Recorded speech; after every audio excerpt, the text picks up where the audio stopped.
Jeremy, first, thank you for coming today to IPB and to take the McBride Award. We are very proud to give you this award.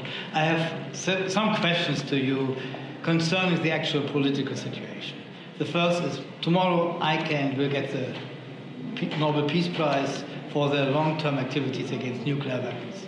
What do you think are the most important next steps in our fight against nuclear weapons for getting a nuclear-free world? I think ICANN have got the prize because of their work on the ban treaty and the work they've done in the United Nations on this.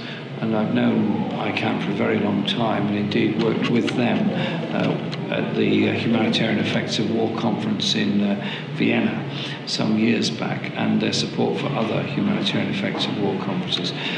Where we have to go is to support the principles behind the ban treaty, to adhere to the Nuclear Non-Proliferation Treaty, and to work to bring about a nuclear-free Korea in order to get North Korea back into the NPT system. The only way forward can be through that. Likewise for India and Pakistan.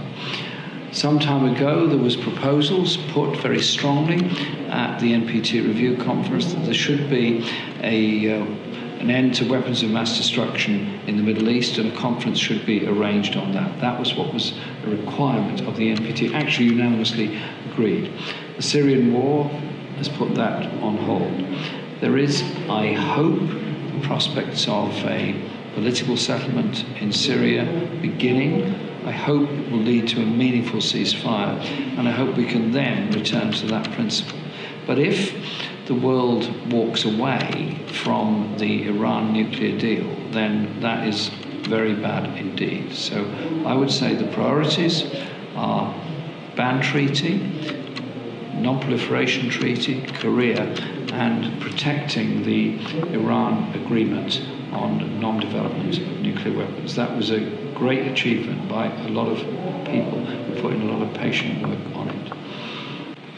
The world is spending 1.7 trillion for the military purposes every year. You know, like me, how many children are dying every day.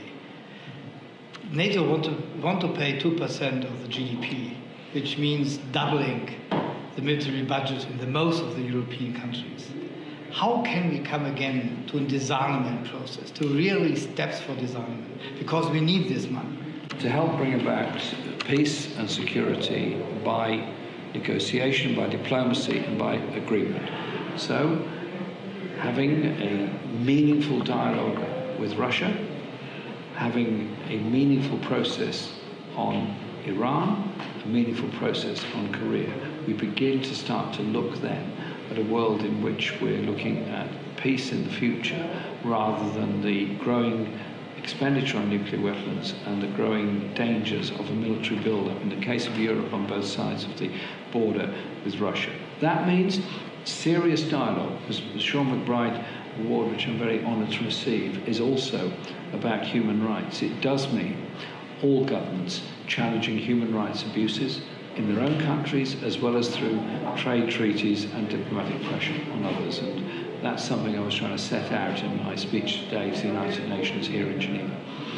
Will a Labour government reduce the military budget in Great Britain? What we're looking at is how we can use our military skills in helping in humanitarian support, such as helping in the refugee crisis in the Mediterranean or the crisis in the Caribbean where the hurricanes have been there. So it is about using the skills that are there for entirely peaceful purposes. I want us to be a country that promotes peace around the world, that intervenes for peace and justice. We cannot call it a world at peace when there are 60 million who are refugees.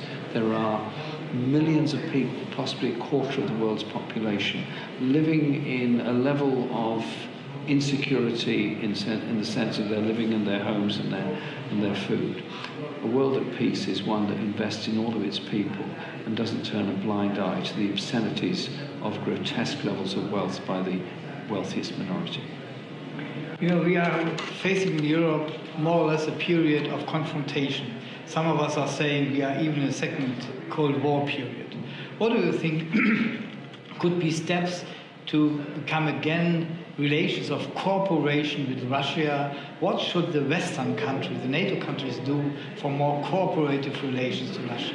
The Council of Europe provides a forum for Russia, for Ukraine, for Germany, France, Britain, Turkey. It provides a forum which transcends both the borders between Russia and Europe and transcends the borders between the European Union and other countries in Europe. That seems to me a good place to start, to build that diplomatic relationship and contact with Russia. It does mean challenging those that abuse human rights everywhere. It does mean challenging the rise of the racist far right in some parts of Europe.